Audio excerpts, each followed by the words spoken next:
So ಒಂದು flat ಬೆಲ್ಲಿಗೆ ಒಂದು ಸೌತ್ ಇಂಡಿಯನ್ ವುಮನ್ನಿಗೆ 30+ಗೆ ಬೆಸ್ಟ್ ಪ್ರೋಟೀನ್ ಬ್ರೇಕ್ಫಾಸ್ಟ್ ಯಾವುದು ಅಂತ ನಿಮಗೆಲ್ಲ ಒಂದು ಪ್ರಶ್ನೆಗೆ ಉತ್ತರ ಕೊಡ್ತೀನಿ. ಬೆಸ್ಟ್ ಪ್ರೋಟೀನ್ ಬ್ರೇಕ್ಫಾಸ್ಟ್ ಬಂದು ಮೂಂಗ್ ದಾಲ್ ಚಿಲ್ಲ, ಇಲ್ಲ ಅಂದರೆ ಹೆಸರಿಟ್ಟು ಅಂತ ಹೇಳ್ತಾರೆ. ಈ ಹೆಸರು ಬೇಳೆ ಇಲ್ಲ ಅಂದರೆ ಹೆಸರು ಕಾಳಲ್ಲಿ ಮಾಡುವ ಒಂದು ದೋಸೆ, ಅದು ತುಂಬ ಒಳ್ಳೆಯದು. ಇನ್ನೊಂದು ಬಂದುಬಿಟ್ಟು ನಮ್ಮದು regular south Indian idli dosa. ಇದು ಫರ್ಮೆಂಟೆಡ್ ಆಗಿದ್ದ ಕಾರಣಕ್ಕೆ ಗಟ್ಟಿಗೆ ತುಂಬ ಒಳ್ಳೆಯದು, ಮತ್ತು ಪ್ರೋಟೀನ್ ಬ್ರೇಕ್ಫಾಸ್ಟ್ ಇರುತ್ತೆ, ಪ್ಲಸ್ ಸಾಂಬಾರು ದಾಲ್ ಇರೋ ಕಾರಣಕ್ಕೆ ಅದು ನಿಮಗೆ ತುಂಬ ಒಳ್ಳೆಯದು. ಥರ್ಡ್ ಬಂದುಬಿಟ್ಟು ರಾಗಿ ದೋಸೆ ಇಲ್ಲ ರಾಗಿ ರೊಟ್ಟಿ.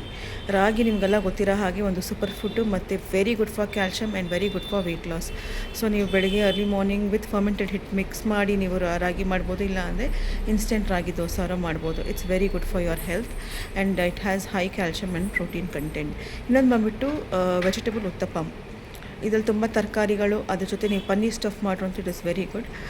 Last but not the least, ನಾವು ಇದನ್ನು ನಮ್ಮ ಸೌತ್ ಇಂಡಿಯನಲ್ಲಿ ನಾವು ಇದು ಮಾಡಲ್ಲ, ಆದ್ರೂ ಬೇಸನ್ ಕಾ ಚಿಲ್ಲ ಅಂತ ಹೇಳ್ತಾರೆ, ಅಂದರೆ ಕಡಲೆ ಹಿಟ್ಟಿನ ರೊಟ್ಟಿ. ಅದ್ರ ಜೊತೆ ಜಾಸ್ತಿ ತರಕಾರಿ ಹಾಕಿ ಒಂಚೂರು ಎಳ್ಳು ಮಿಕ್ಸ್ ಮಾಡಿರೋಂಥು it's very good for your health and high protein breakfast, and ನಿಮಗೆ ಯಾವುದೇ ಥರ ತೊಂದರೆಗಳಾಗಲ್ಲ. Thank you.